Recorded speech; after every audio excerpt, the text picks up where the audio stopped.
A moderate magnitude 4.0 earthquake hit 132 kilometers, 82 miles, away from Palopo, Provinsi Sulawesi Selatan, Indonesia, around noon of Friday, July 4, 2025 at 12:39 p.m. local time.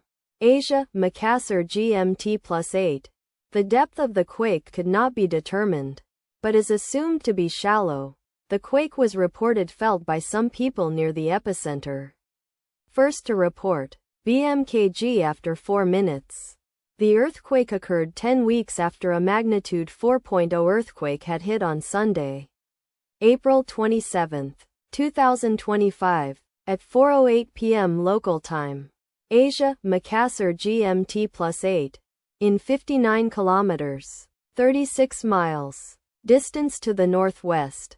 Data source from Volcano Discovery. Did you feel it? Let us pray. May the earthquake that occurred not affect our brothers and sisters there. May the earthquake not happen again. And may God protect everyone. Amen.